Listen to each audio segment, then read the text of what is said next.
En la confinación Normalistas en Acción, yo soy Azucena Ruiz Villalobos, alumna de la Escuela Normal Urbana Federal de Disney. Abordaré el tema cómo elaborar unidades didácticas. ¿Cómo elaborar unidades didácticas? En el capítulo 3, la unidad didáctica de definición y contenido, hablaremos de la definición de unidades didácticas.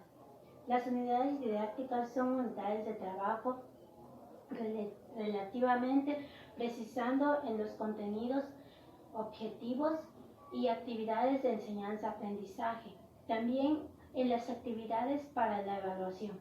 Las unidades didácticas deben de estar bien estructuradas, ya que gracias a ellas los niños pueden adquirir nuevos conocimientos. El segundo punto son los puntos de partida de una unidad didáctica. Los criterios de interés son aquellas ideas fuera que incitan el aprendizaje de los niños. Este punto es fundamental, ya que gracias a ella abarca desde los aprendizajes de los niños en la comunidad que se desenvuelve.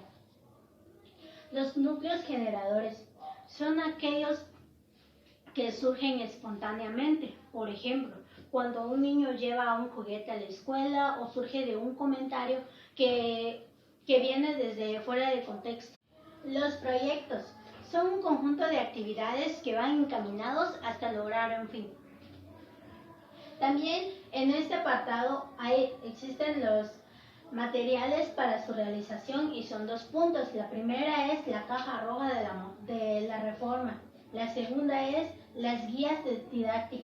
Y por último punto tenemos los contenidos de la unidad didáctica y arrojan otros 2 puntos. Lo que son el diseño de la unidad didáctica, son las decisiones principales de la organización del aula, objetivos, contenidos y los recursos materiales. El último punto es desarrollo de la unidad didáctica, que son las actividades fundamentales de la enseñanza-aprendizaje, así mismo como la evaluación.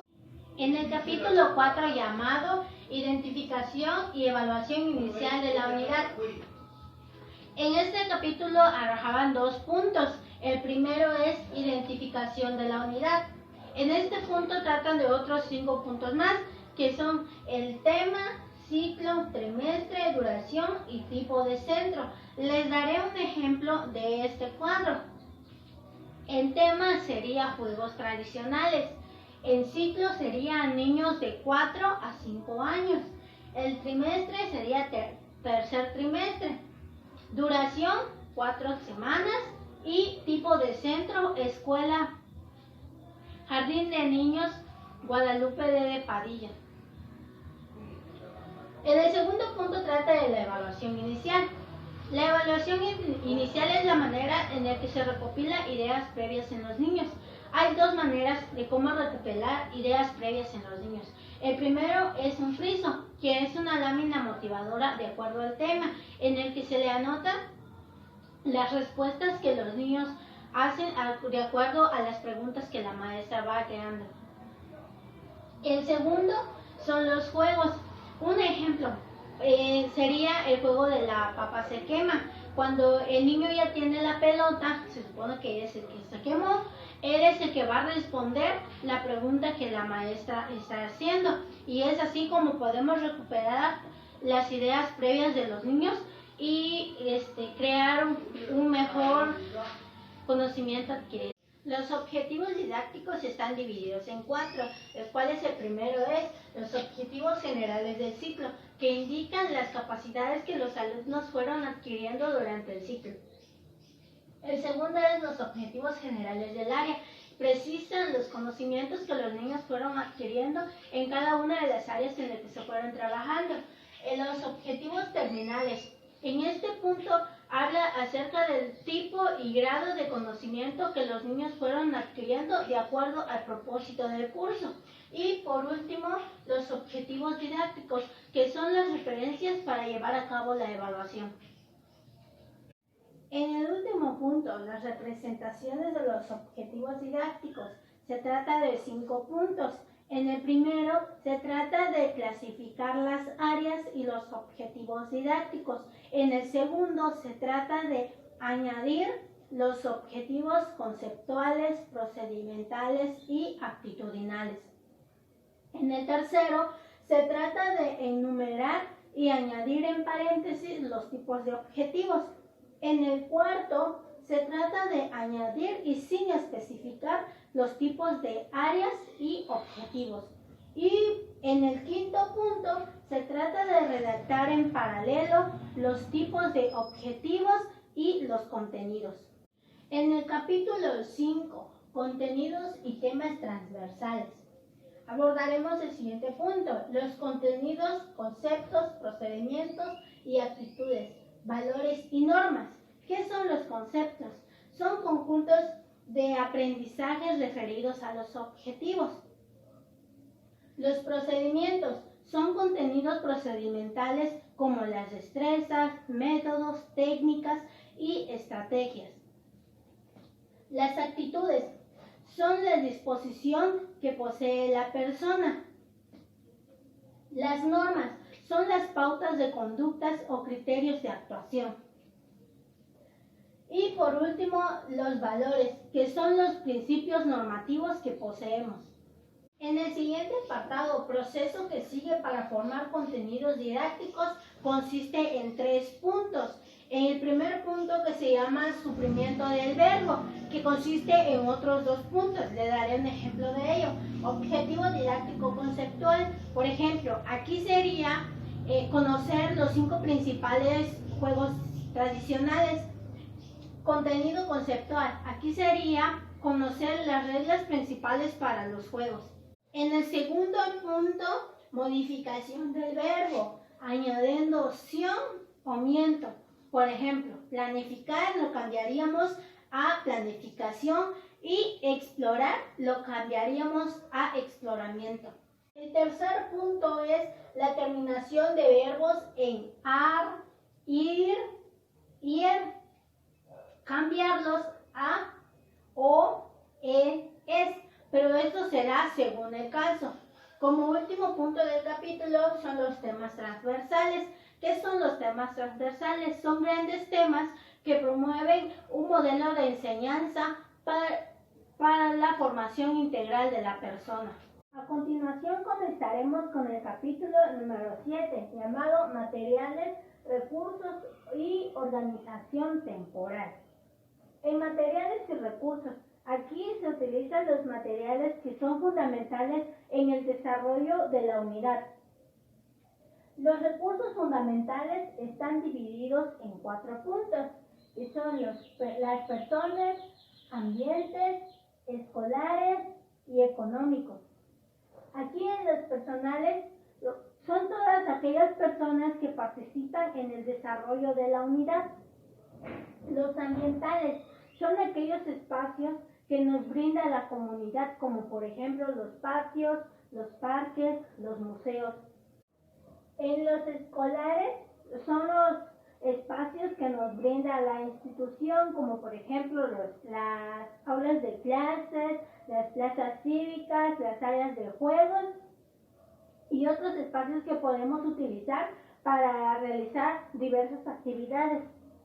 Y en económicos son todos aquellos recursos que se utilizan durante la práctica, que utilizamos más que nada para comprar los materiales que vamos a utilizar.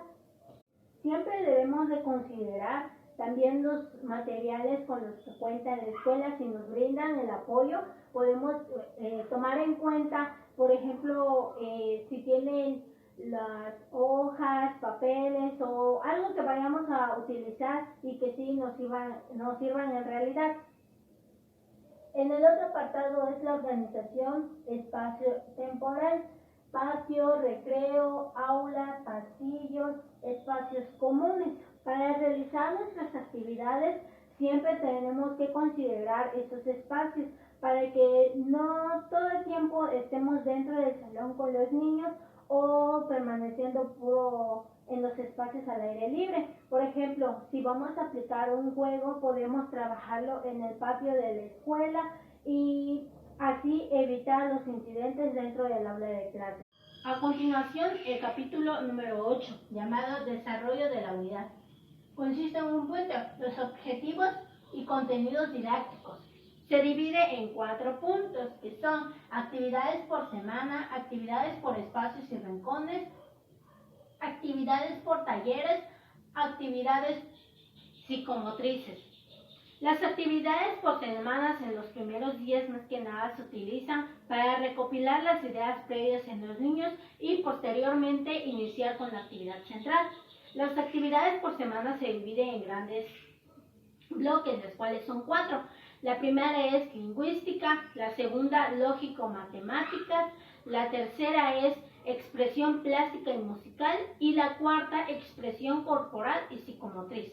En el segundo punto, actividades por espacios, rincones o zonas, en esos no se deben solamente a los juegos libres, sino que en algunas ocasiones la maestra plantea diversas actividades que los niños deben de realizar en diversos espacios. En las actividades por espacios, zonas o rincones, ayuda al niño a jugar libremente y a realizar las actividades que la maestra plantea. Las actividades de talleres consiste en un aprendizaje que va de la mano con una técnica. Esto debido a que los niños en el salón de clases pueden realizar talleres de moldeado, troceado o incluso de pintura. También en las actividades de talleres pueden trabajar los padres de familia. Los equipos en los talleres no debe de pasar de más de 8 niños. Los talleres se llevan a cabo un día a la semana de 45 minutos a 1 hora máximo de clase. Y como último punto, las actividades psicomotrices. Son actividades a través de juegos que se pueden realizar en sesiones cortas o largas, pero independientemente del criterio de la maestra. El capítulo 9, evaluación de la unidad. Consiste en la evaluación de las capacidades de los alumnos, la evaluación sumatoria. Esto se refiere a que si los alumnos han conseguido nuevos conocimientos de acuerdo al propósito planteado. La evaluación de la práctica docente, objetivos y contenidos planteados. Debemos de tener en cuenta que los objetivos y los contenidos deben de estar planteados a una problemática que nosotros identificamos, en este caso en la comunidad o en la escuela.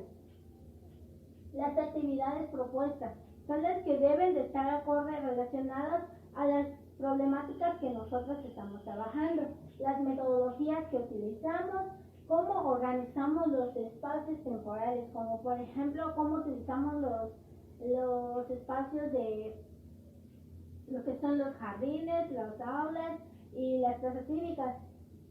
Aquí los materiales deben de estar acorde al tema, si son las adecuadas o no. Las participaciones de los alumnos son importantes en la práctica docente para que nuestra práctica sea un aprendizaje significativo para ellos. Los temas transversales que hemos tratado y la participación de los padres de familia en las actividades que nosotras realizamos. Debemos de tomar en cuenta su participación, ya que ellos nos ayudan a reforzar los conocimientos que los niños han adquirido dentro de clase. Sería todo y muchas gracias.